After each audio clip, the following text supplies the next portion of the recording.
E em 1982, eu morava no Rio de Janeiro, eu tinha 8 anos de idade, eu vi alguma coisa no Rio, um OVNI, eu vi um OVNI no Rio de Janeiro.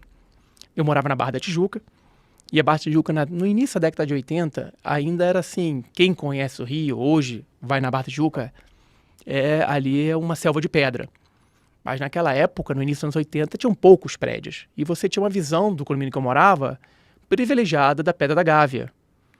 E eu vi, estava de noite, eu lembro que era antes de 8 horas da noite, porque às 8 horas da noite eu tinha que estar em casa. Minha mãe mandava que a gente tinha que subir 8 horas da noite. Tava eu, meu irmão e uns amigos. E eu vi uma luz vermelha aparecendo no céu e descendo até o nariz do gigante adormecido, que ali é a Pedra da Gávea, onde o pessoal salta de asa delta, essas coisas. E essa luz vermelha desceu e sumiu. Eu não lembro quanto tempo ela ficou.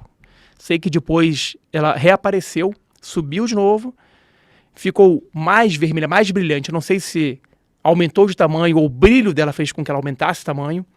Ela fez um movimento de pêndulo e disparou para o espaço.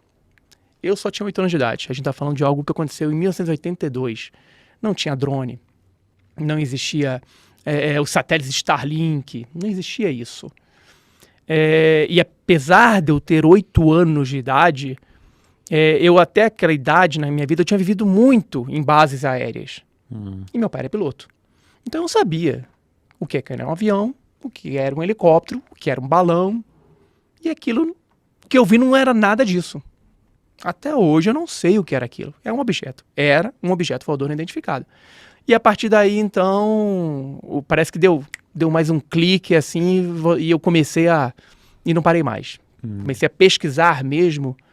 Com 19 anos, me mudei para Brasília, comecei a pesquisar e aí não parei mais. Eu acho interessante o fato do seu pai ter sido militar, então ali você tinha uma fonte, vamos dizer assim, segura para só não confirmar e também tirar algumas dúvidas de que poucas pessoas tiveram essa chance que você teve, né? Eu infelizmente não tive o tempo de conversar com meu pai sobre isso. Ele gostava, meu pai faleceu cedo, mas ele gostava de ufologia. Depois ele me deu, óbvio, esse livro, era Os Astronautas. E ele me deu o meu segundo livro, que era OVNI e as Civilizações Extraterrestres, do Guy Tarrant.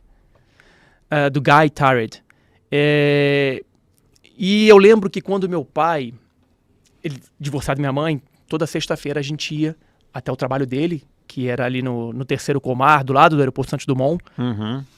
E ele estava na seção A2 do Terceiro Comar. A seção A2 é o Serviço Secreto da Aeronáutica. E toda vez que a gente ia, eu perguntava para ele: pai, o que você tem aqui de escoador, de extraterrestre? O que você tem? Foto? Não tenho nada. E eu sempre falava isso. Todo final de semana que a gente ia passar com ele, eu perguntava a mesma coisa. E foi virando um negócio automático. Até que um dia eu perguntei de novo. Ele pegou o telefone e falou: Fulaninho, traz aquelas 2 caixas que a gente tem sobre objetos voadores. Não lembro o que ele falou.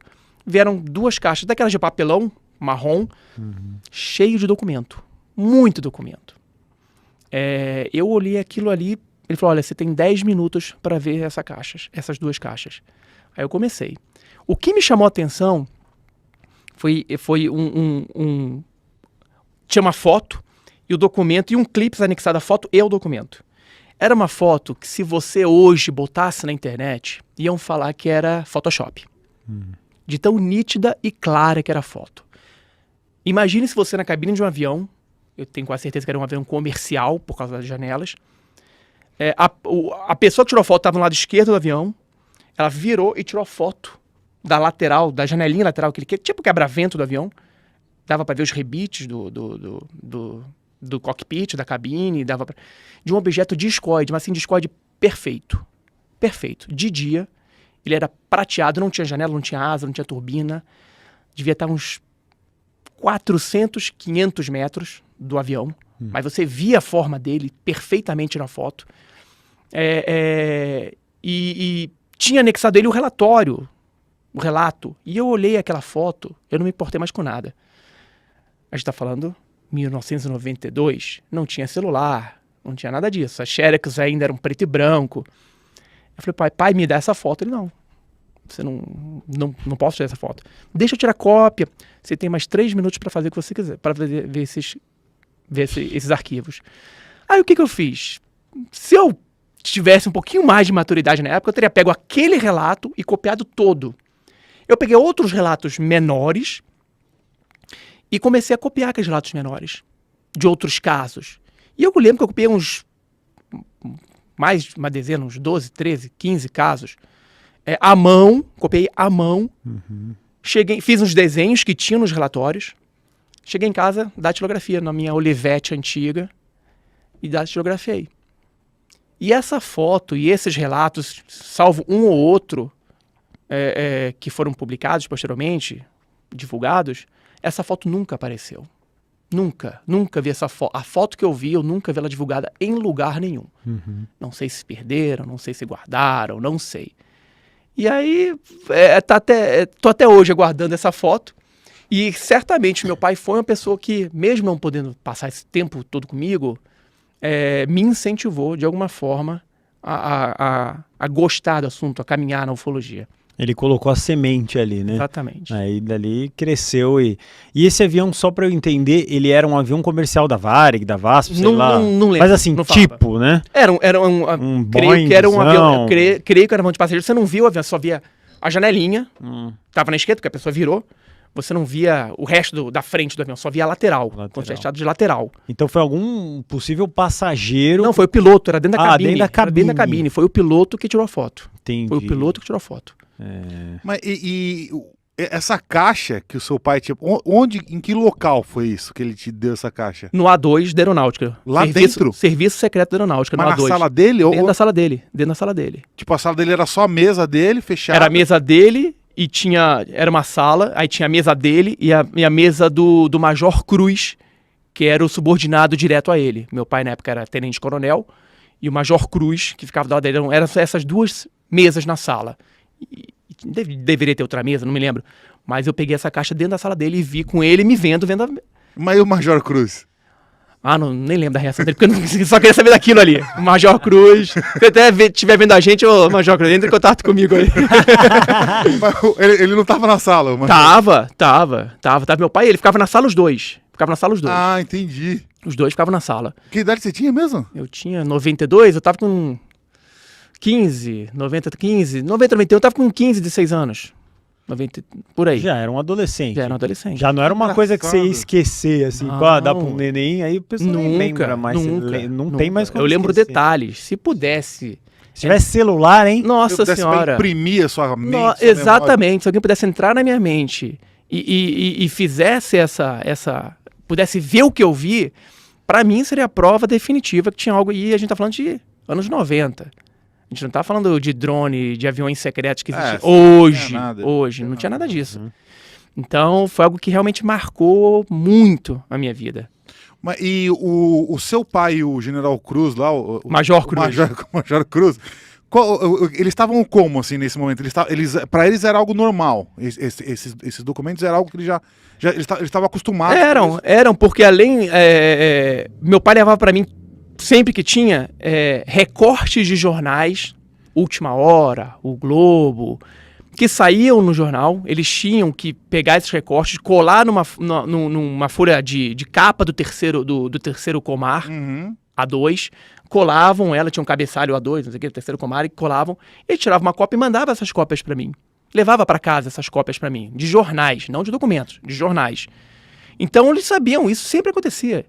E ele, como serviço secreto da aeronáutica, eu até lembro uma passagem que estiveram lá em casa, duas passagens. Tiveram lá em casa o Collor, na época, o Collor ainda era presidente do Brasil.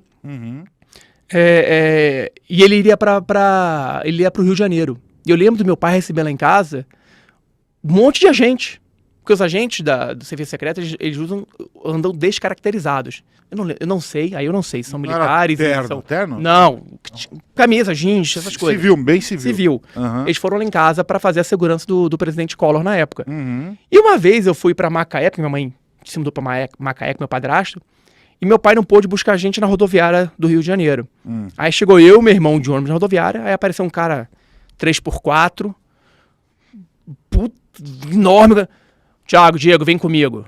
Eu falei, seu pai mandou te levar pra casa. era um dos agentes lá dele que pegou a gente e levou para casa. Então, eram todos descaracterizados e era pessoal realmente da inteligência, da aeronáutica. É bem coisa de filme, não é isso? Assim, tem um pai lá que é alto escalão militar, vai lá pegar o filhinho na porta da escola. Meu pai tava doente na época, né? Ele tinha pego dengue, aí não tava entrando aí e não pôde buscar a gente, porque a gente passou, acho que um mês lá em Macaé, de férias com a minha mãe.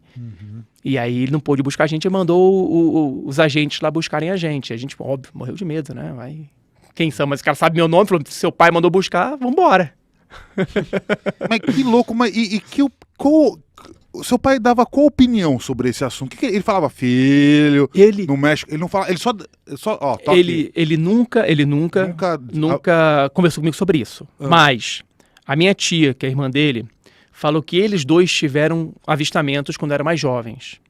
Eles moravam aqui na Pompeia, e minha avó tinha um casarão sobrado, 2 andares, e na parte de trás da casa era o banheiro.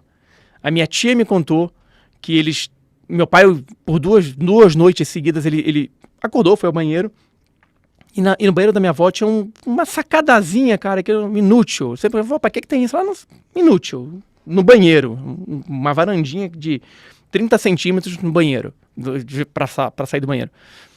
E meu pai, ele viu por 2 noites seguidas um objeto discoide com luzes ao redor. Isso na década de 60. Nas 2 vezes ele acordou a minha tia, a irmã dele, pra ela ver também. Ele viu. Não sei se foi daí também que despertou nele essa curiosidade. Não sei também se foi por isso que ele virou militar. Acho que não, meu pai sempre gostou que ele virou piloto. Mas ele teve essa experiência. E alguns anos atrás, um antigo colega dele, da academia da Força Aérea Brasileira, mandou uma mensagem para mim, dizendo que meu pai, ele e mais de 200 cadetes na época, tiveram um avistamento em Pirassununga, de um objeto que apareceu sobre a academia de Pirassununga. E o mais interessante desse relato, que eu não me recordo o nome desse colega do meu pai, é que ele lembrava desse assunto, mas os outros não lembravam. Ele comentava com as outras pessoas que estavam junto e não se lembravam desse relato. E estava todo mundo na hora do rancho, na hora do almoço, era no subsolo, o pessoal subiu para ver. Mais de 200 pessoas viram um objeto em cima da Academia da Força Aérea. E isso você não vê esse relato em lugar nenhum. Eu até cheguei a procurar. Mas você não encontra esse relato. E esse colega do meu pai me falou, ele falou que seu pai viu. Porque meu pai nunca chegou para mim e falou, eu vi. Meu pai nunca viu. O meu sogro já chegou para mim e falou. Eu vi. Meu sogro, ele viu uma coisa, mas ele não... Meu sogro também já falecido. Mas ele também era da aeronáutica, foi instrutor do meu pai, inclusive, na aeronáutica. E ele relatou que ele viu, uma vez voltando de um voo do Nordeste, ele viu um objeto que passou pelo avião dele 2 vezes, foi e voltou. O avião era um Chavante, não tinha computador não tinha radar de bordo. E ele perguntou para a torre de controle, a torre de controle falou, não tem nada que ver, mas eu vi uma luz passando para mim, cruzou meu avião 2 vezes. Eu tenho esse relato, inclusive, no meu canal, ele falando isso, mas ele nunca usou a palavra extraterrestre. Ele falou, até hoje, eu não sei o que era isso. Mas era um objeto que passou pelo meu avião 2 vezes, foi e voltou. Então, eu acho que eu tô meio que inserido nesse meio aí de alguma forma. Mas o que eu achei muito interessante dessa história, acho que ele é o primeiro ufólogo cujo pai fez parte do serviço secreto. Exatamente. Mas você já... Imagina se eu estivesse vivo, o que ele poderia ter me dito? Mas você já revelou isso, que seu pai abriu uma caixa de documentos secretos? Já falei isso. Ah, tá, então tá tudo bem, não vai bater ninguém na nossa porta. Não, nem na sua nem na minha. Espero que não. Não, ninguém nunca me questionou, meu pai mostrou, não tirei nada de lá, vi se eram secretos, possivelmente, mas na época não tinha aquela abertura que teve alguns anos depois. No início, no final da década de 90, começaram a surgir vários documentos, até devido à campanha da revista UFO de liberdade de informações, já que a gente conseguiu liberar mais de 5.000 páginas de documentos, que hoje estão no Arquivo Nacional, gratuitamente, para quem quiser assistir, quem quiser ver pela internet ou presencialmente. Então, o que ele me mostrou eram arquivos secretos, mas não foi nada retirado de lá, só copiei com a mão mesmo.